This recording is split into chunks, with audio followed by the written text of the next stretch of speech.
Graça e paz, queridos, tudo bem com vocês? Eu me chamo Juma Reis e hoje nós vamos falar sobre a Septuaginta. Você já ouviu falar sobre a Septuaginta? Sabe o que é? Conhece a história? Não? Então permaneça aí porque esse é o assunto do vídeo de hoje.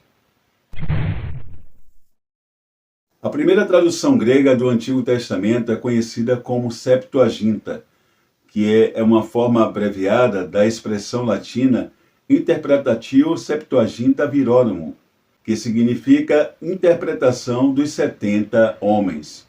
Os cristãos do segundo século utilizavam expressões como conforme os 70 ou simplesmente os 70 para referirem-se a todo o Antigo Testamento grego, que é também conhecida como versão dos 70 ou versão de Alexandria, e é identificado pelos algarismos romanos, o LXX. As fontes judaicas mais antigas que vão tratar da origem da Septuaginta são a Carta de Aristeias, a obra Vita Mossis, ou Sobre a Vida de Moisés, escrita por Fílon de Alexandria, a obra Antiguidades Judaicas, do historiador judeu Flávio Joséfo, e alguns fragmentos de Aristóbulos. Muitos pais da igreja também vão fazer menção desse evento com base direta e indireta nas informações desses escritos já citados.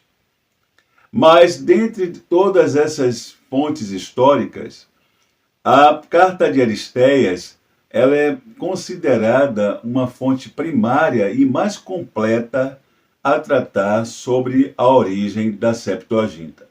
De datação entre os anos 200 a 80 a.C., esse documento ele vai nos contar que o rei Ptolomeu II Filadelfo, o rei do Egito, interessado em ter um exemplar do texto sagrado judaico na sua biblioteca, magnífica biblioteca lá em Alexandria, ele vai patrocinar essa empreitada enviando o seu bibliotecário Demétrio de Faleiro até a Palestina. Aristeias, o pretenso autor desse documento, que também diz ter testemunhado o comissionamento real, ele vai nos contar que Demétrio de Faleiro chegou a receber uma grande quantia de dinheiro público para trazer, traduzido para o grego, cópias de todos os livros do mundo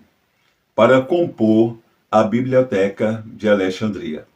E agora em sua lista estava também a lei dos judeus. E assim Aristeias, que também diz ter participado da comitiva até a Cidade Santa, vai nos contar que o rei Ptolomeu II, Filadelfo, vai enviar Demétrio com uma carta solicitando ao sumo sacerdote Eleazar que este envie para ele uma cópia do texto sagrado em hebraico e com ela homens tradutores aptos para traduzi-la para o grego.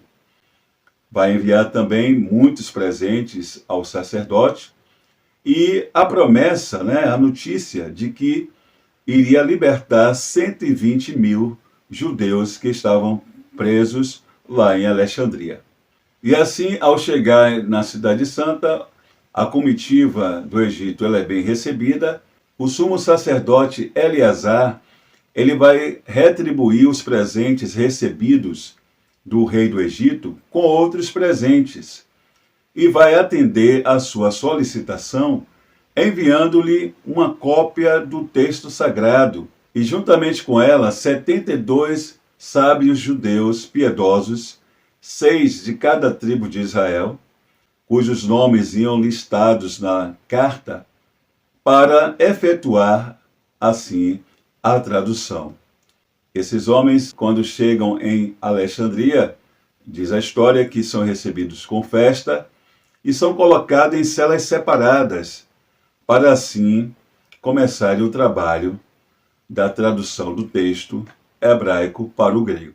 Conta a história que após exatos 72 dias, os 72 sábios judeus terminaram a sua tradução, que quando comparadas eram exatamente iguais, palavra por palavra, nome por nome, e que assim o bibliotecário Demétrio de Faleiro pega o texto traduzido e lê em voz alta para a comunidade judaica ali presente em Alexandria, que vai receber o texto traduzido como a própria escritura. Vai fazer cópia desse texto para uso religioso, como, por exemplo, a leitura do mesmo na sinagoga, e vai declarar considerado anátema, maldito, qualquer um que alterar o texto sagrado aprovado. Então essa é a história que nós encontramos na carta de Aristéias, que parece ser a versão mais completa sobre a origem da Septuaginta. Entretanto, com base nesse relato da carta de Aristéias, que parece a versão mais completa sobre a origem da Septuaginta, outros vão trazer versões mais condensadas. Por exemplo, Filon de Alexandria, um filósofo judeu que vai escrever sobre a origem da Septuaginta na sua obra intitulada Vitamosses, ou Sobre a Vida de Moisés, onde ele vai sugerir haver uma outra fonte sobre a história da tradução, pois ele vai omitir e acrescentar informações no relato da carta de Aristéias, pois no seu relato ele não vai mencionar o número de tradutores, se foi 70 ou 72, bem como ele não menciona o nome do bibliotecário, Demétrio de Faleiro, muito menos que este leu o documento traduzido perante a comunidade judaica presente ali em Alexandria.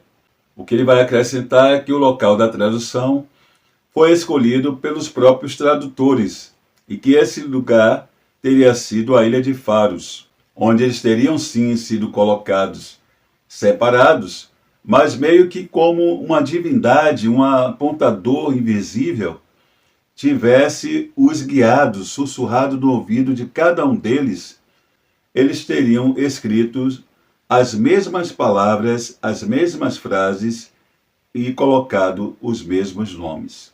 Filon de Alexandria, ele vai dar um caráter miraculoso e até meio que exagerado à narrativa.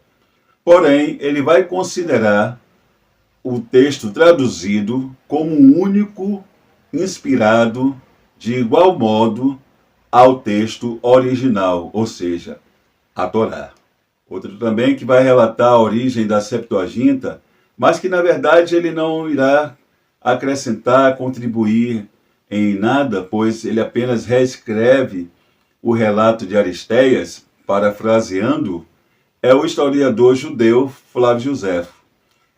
Muitos críticos dizem que onde Aristéias disse eu, Flávio Josefo disse ele, e que no seu relato ele vai omitir os pontos em que Aristéias faz referência a seu irmão, mas que, em essência, vai manter o mesmo relato, a mesma história sobre a origem da Septuaginta.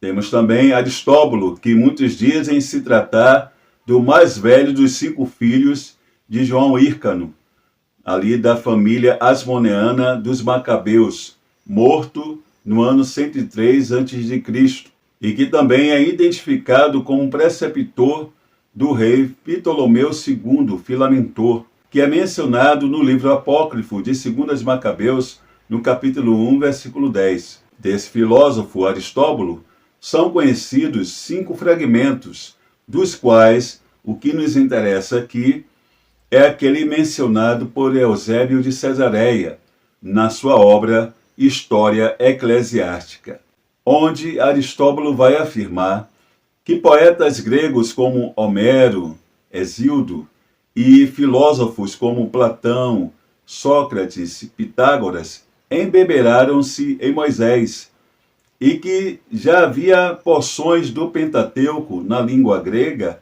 muito antes mesmo de Alexandre o Grande, mas que a tradução completa da lei dos judeus havia ocorrido, sim, no período do rei Ptolomeu II Filadelfo. Muitos críticos rejeitam essa afirmação de Aristóbulo, e no meio acadêmico, quando se trata desse tema, quase que ele não é mencionado, apesar de pesquisadores respeitáveis considerarem o seu texto, pesquisadores como Elias Bickerman. Como já mencionamos antes, o relato de Aristéias, ele reaparece nos pais da igreja, homens como Justino, o Mártir, Tertuliano de Cartago, Irineu de Leão, Clemente de Alexandria, vão contar o mesmo relato de Aristéias, sendo que, no caso de Irineu e de Clemente de Alexandria, eles vão arredondar o número 72 para 70, com relação ao número dos tradutores. Eusébio de Cesareia vai contar o relato extraindo 1/4 das informações da carta. E Agostinho de Hipona vai contar o mesmo relato nas suas duas obras, Doutrina Cristã e Cidade de Deus. Mas apesar de todas essas fontes históricas, no meio acadêmico é quase que consenso que o relato da carta de Aristéias seja um mito. E apesar dela poder até ser utilizada como uma fonte histórica, ela não reflete uma história real daquilo que ocorreu durante a tradução da Septuaginta. A maioria dos especialistas, eles afirmam que a carta de Aristéias, ela é muito mais uma fonte lendária com um fundo histórico verdadeiro.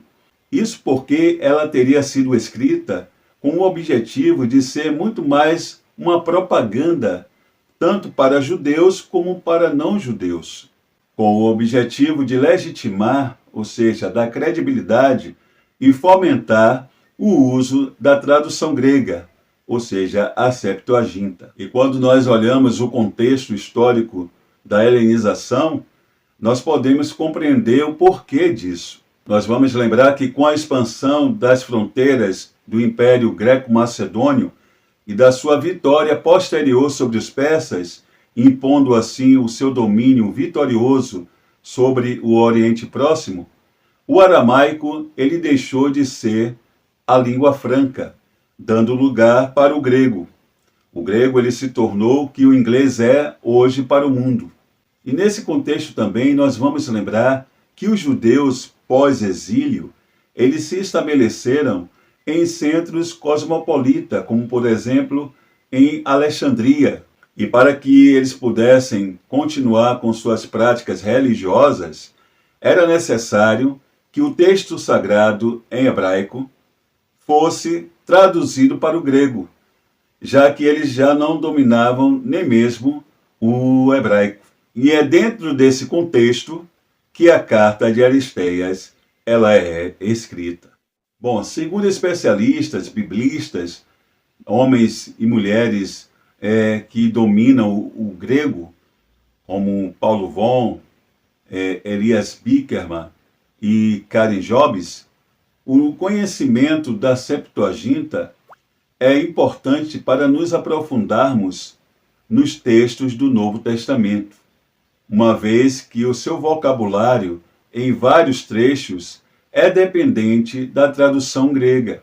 Karen Jobs e Moisés Silva faz a seguinte afirmação: a Septuaginta e não a Bíblia hebraica foi o primeiro contexto teológico e literário dentro do qual os autores do Novo Testamento e a maioria dos cristãos primitivos trabalharam. Isso não significa que os autores do Novo Testamento eram ignorantes quanto à Bíblia hebraica, ou que eles não a usavam.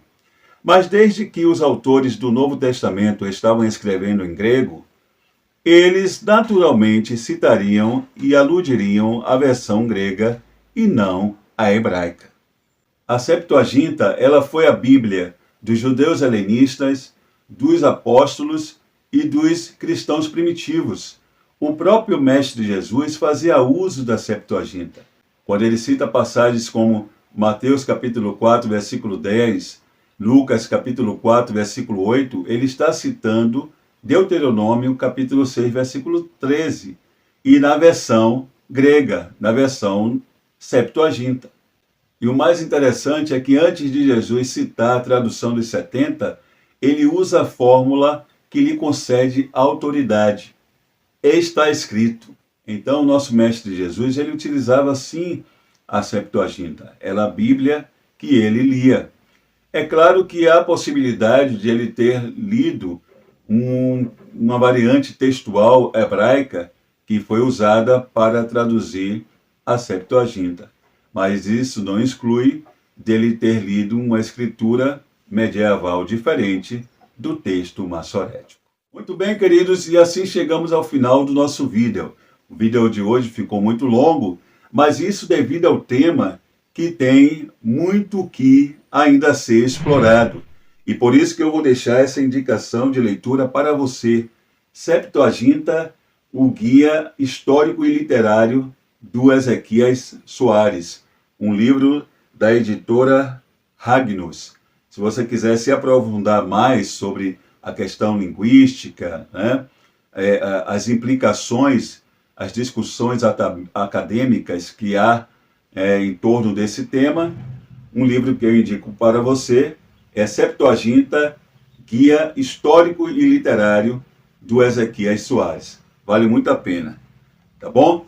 Que Deus continue abençoando a cada um de vocês. Um forte abraço e até o próximo vídeo.